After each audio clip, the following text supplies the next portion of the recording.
Hello everyone, welcome back to a new video. And today I've just received another new hard drive. Since my new Seagate FireCuda hard drive decided to fail on me, I decided to go out of my way and buy a new hard drive, which is 2TB, so instead of 1TB. Instead of being an SSHD, solid state hybrid drive, this is just a regular hard disk drive, which is a high performing hard disk drive, which costed me 98 quid. But let's see if it's worth the price. Let's continue to unpackage this hard drive.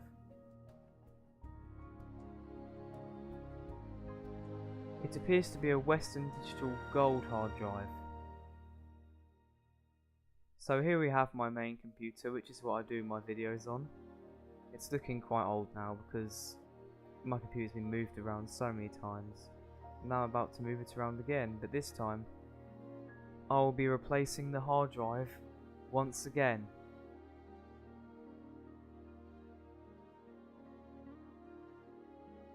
So here we have my PC from a side angle. Sorry about the camera, I do need to get a better camera. And also the camera's not really far away enough to get a full view, but here we are taking the side panel off, which will reveal the old hard drive.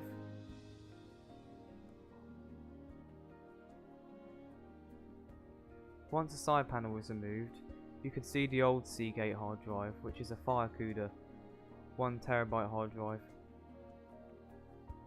1TB SSHD, which is a solid state hybrid drive like I said earlier. So here we have our new hard drive, which is 2TB. It's a Western Digital, like I said earlier. And we'll be replacing the hard drive since the little Seagate FireCuda is kept in a small hard drive caddy. We'll simply just remove the screw, and then we'll take it out, which is quite a simple and easy process. And there we have it, the hard drive is successfully removed from the computer, and I'll be sending it back to Amazon to get a refund. I'll be getting my money back from that. So here we have the new hard drive with the cover screwed on, which ensures that the hard drive is connected to the case. We'll simply just line up the tabs and, well, making sure those cables aren't in the way. I have to flip the cover around because I put it on the wrong way around. And there we have it, we can now simply slide the hard drive in. And we'll make sure it screws in nicely.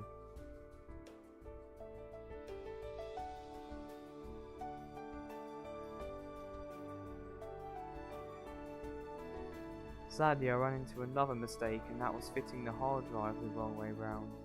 I had to move it from bottom to top because the SATA cables wouldn't be able to plug in.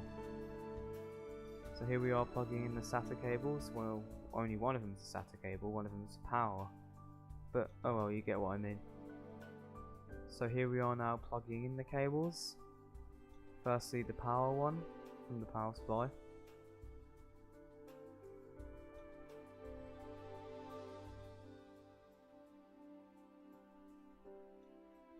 It was quite a pain plugging those in. And now for the SATA cable.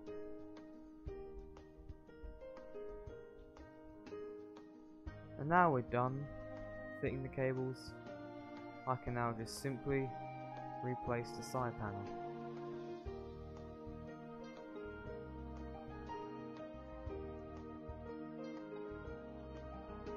So there we go, the PC's all nice and done.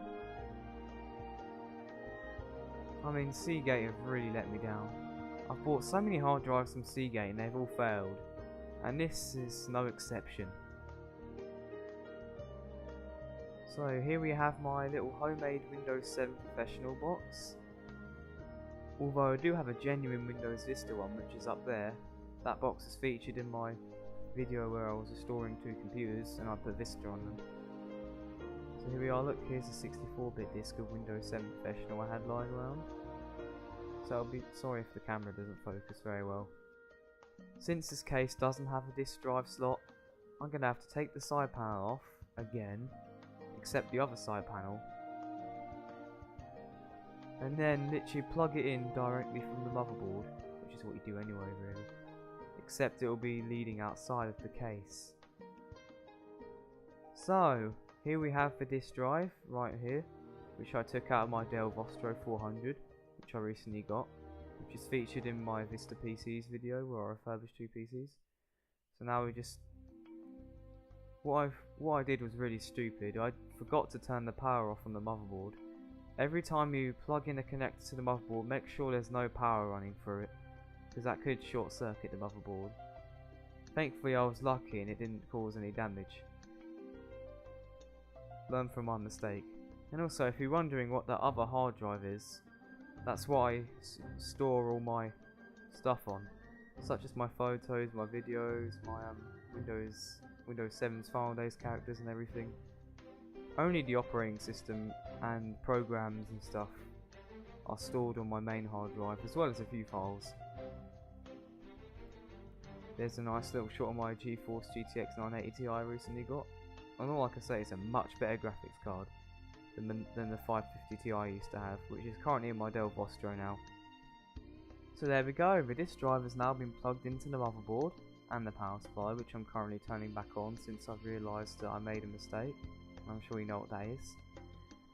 But thankfully the computer still powers on. This disk drive has a couple of issues. You have to give it a few goes to get it open. Thankfully it did open.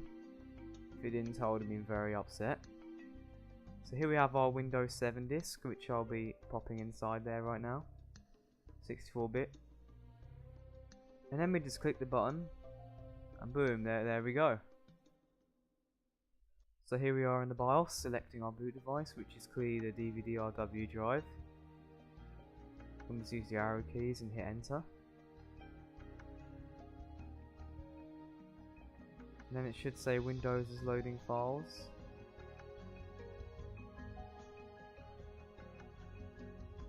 Hopefully. Oh, there we go, look, that's a good sign. Sorry about the camera, I do need to get a new camera.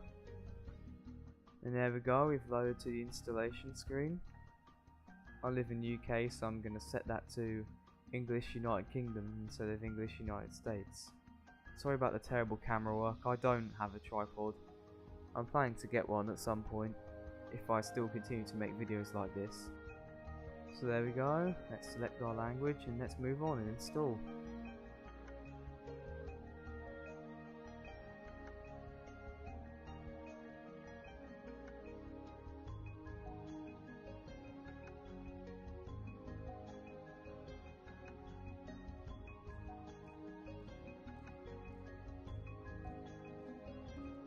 Thankfully this error has nothing to do with the hard drive being destroyed or anything. It's to do with the installation disk. The installation disk did have a few cracks in it, so that's why I had the error. Thankfully I had another Windows 7 disk lying around, but it was a 32-bit Windows 7 disk. Since I thought I was only going to use Windows 7 for this video, I decided to install 32-bit, until I changed my mind later on.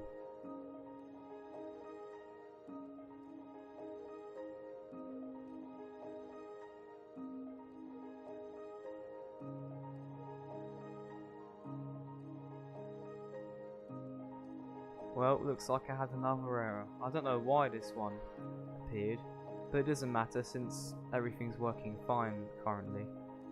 Thankfully, I managed to get around this error in this video. I don't know what caused it.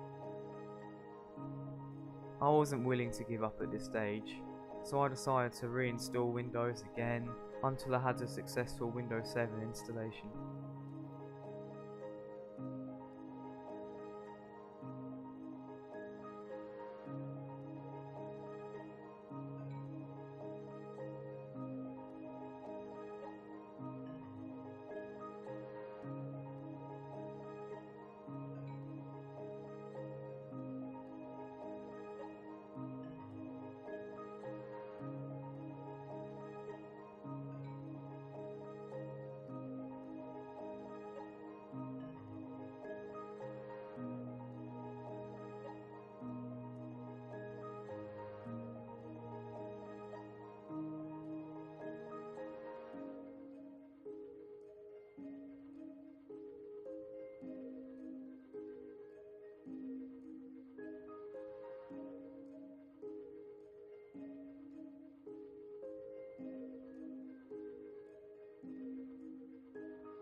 Hours later, we finally installed Windows 7. It has been hours.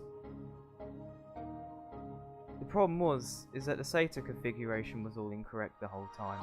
I decided to get one of my older hard drives out, one of my many hard drives, and then switch all the data, which held all my important files over, to that hard drive instead.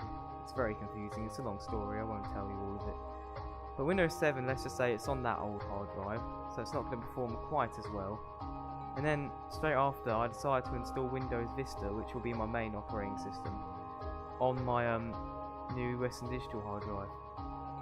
Since Windows 7 is only going to be for gaming and stuff, and Windows Vista for about everything else. So here we go, Windows 7 is now installing, it's just preparing my desktop. After hours of fighting with my computer, finding out what the error was, and yeah, I found it, and Windows 7 is now working. Hallelujah. That's a good sign, isn't it?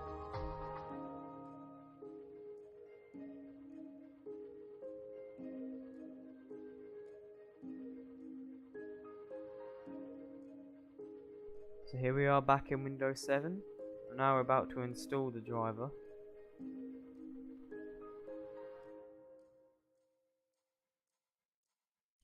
So anyway, that's about it. Now let's move on to the second half of the video. Cheerio.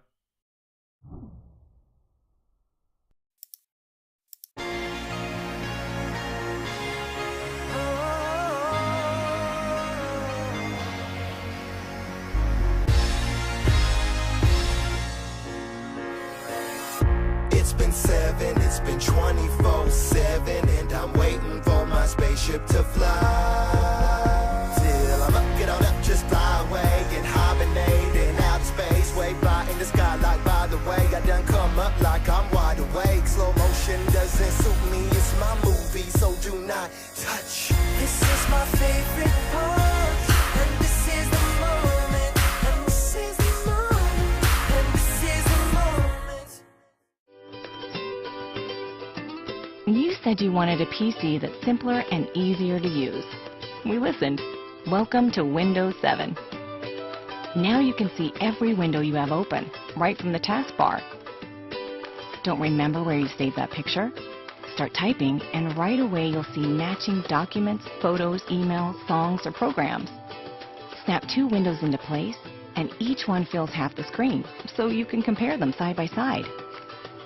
Personalize your PC with cool backgrounds, sounds, gadgets, and screensavers. You can even turn your whole desktop into a slideshow of your favorite pictures. You asked for a simpler PC. We listened. Windows 7. Your PC simplified.